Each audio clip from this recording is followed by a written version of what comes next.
You ever look at some businesses and wonder, how do they do it? How do they just seem to have this magic touch, launching hit after hit, while so many others just struggle? Well, I'm going to let you in on a little secret. It's not magic, and it's definitely not luck. Nope. It all comes down to a structured process. And today, we are pulling back that curtain to show you the exact playbook big companies use to make winning decisions again and again. But first, let's tackle the big, scary question. You know, the one that keeps a lot of entrepreneurs staring at the ceiling at 3 a.m. Why do so many new businesses fail? It's a tough pill to swallow for sure, but really understanding the why is your first step to making sure it doesn't happen to you. And the answer, it's often kind of shockingly simple. They rely on guesswork. They've got a great idea, a really strong gut feeling, but they take this massive leap without really looking. They're just hoping for the best. And what big businesses know deep in their bones is that hope is not a strategy. So if it's not hope, what is it? Well, it's a playbook, and we're going to walk through the 5 key sections today. First, we'll talk about why you can't just guess. Then we'll dive into knowing your customer and your competition. After that, it's all about measuring the market and trends. Then comes the really important part, testing and learning. And finally, we'll put it all together to build your winning formula. Okay, first up, don't just guess. This is really about a fundamental mind shift, right? It's about moving from wishful thinking to a strategic, repeatable process. The secret isn't some single brilliant idea that strikes like lightning. It's having a playbook you can run over and over again. And look, it really just comes down to 2 totally different paths you can take. On one side, you've got guesswork. It's risky, it's based on nothing more than opinion, and, well, it leads straight to that high failure rate we talked about. But on the other side, you've got analysis. This path is data-driven, it's strategic, and it creates a model for repeatable success. I mean, the choice is pretty clear, isn't it? Right. So, with that in mind, let's get into the next section. This is where we run the first 2 and maybe the most important plays in the entire playbook, getting to know your customer and your competition, inside and out. And it's a pretty straightforward 2-step process. First, you look really hard at who you're trying to sell to. Then, you look at who's already out there selling to them. It's simple, right? You just can't win the game if you don't even know who the players are.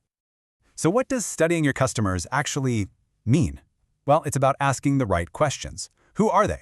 And I mean, really, who are they? The basic demographics are just the start. What do they truly want? What's the nagging problem in their life that you're actually solving for them? And, this is a big one, how do they buy stuff? Are they online shoppers? Do they prefer to go to a store? Do they use a specific service like M-Pesa? Every single one of these answers is a golden puzzle piece.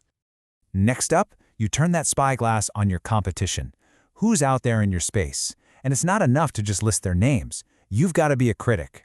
What are they absolutely nailing that you can maybe learn from? And, just as important, where are their weaknesses? What are they doing badly? Because that's not just a flaw for them. For you, that could be a massive wide-open opportunity. And of course, how much are they charging? That gives you a huge clue about what the market expects to pay. Now, a classic tool that big businesses use to get all this thinking organized is something called a SWOT analysis. It's a really simple but incredibly powerful framework for looking at your company's internal strengths and weaknesses and then comparing them against the external opportunities and threats out there. So here's how it breaks down. Just think of it like a simple grid. You've got internal versus external, and positive versus negative. So your strengths, those are internal positives, like, say you have a killer team. Weaknesses are internal negatives, maybe you're short on funding.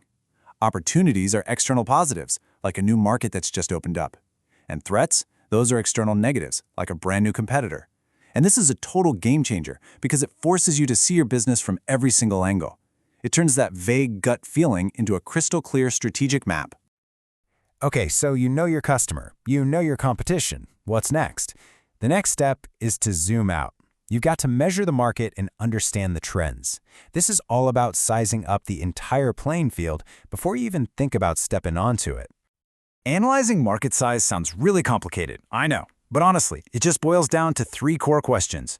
First, how many people could potentially buy what you're selling? Second, how much money is already being spent in this space? And third, what's the momentum like? Is this an industry that's growing like crazy, or is it shrinking? And to make this feel real, let's just look at an example. Say you find out there are 5 million mobile loan users in Kenya. Whoa. Right there, you instantly know something incredibly important. That's not some tiny niche. That is a massive, validated market. A number like that tells you there's already huge, existing demand just waiting for you to tap into. And beyond just the size, smart businesses are always watching the bigger currents that are shaping that market. And you should think about 4 key areas here. Technology, things like AI. The economy, stuff like inflation. Social trends, everything from what's blowing up on TikTok to new health movements. And finally, regulations, new laws or tax changes that could literally change the entire game overnight. All right, you've done your homework, you get the landscape. But you don't go all in just yet. No way. Now it's time to test, learn, and improve. Think of this as your practice session before the big game.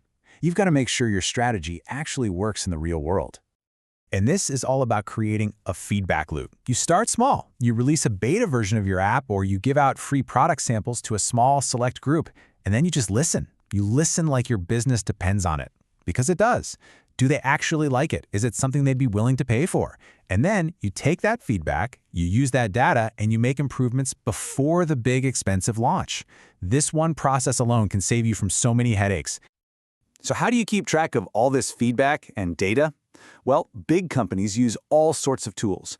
Some are as simple as a good old Excel spreadsheet, but they also use specialized software like Google Analytics to see who's visiting their website, CRMs to manage all their customer relationships, and more, they're using AI to spot patterns that a human might miss and even predict what customers will want next.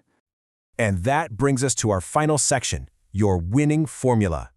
This is where we take all of those pieces, the deep customer research, the competitive analysis, the market sizing, the testing, and we put it all together into something powerful. If you only take one single thing away from all of this, please let it be this. Big companies succeed because they are systematic. They don't rely on a single lucky moment of genius. They replace guesswork with a tough, rigorous process of research, comparison, testing, and data analysis before they ever commit to a major decision. That is the formula. So I'll leave you with a question to chew on. Whether you've just got an idea for a new business or you're already running one, what's one core assumption you're making right now? An assumption about your customers, your product, your market. What's one thing you believe to be true that you could design a small, simple test for tomorrow? Because making that shift from assuming to knowing, well, that's the first real step in the playbook.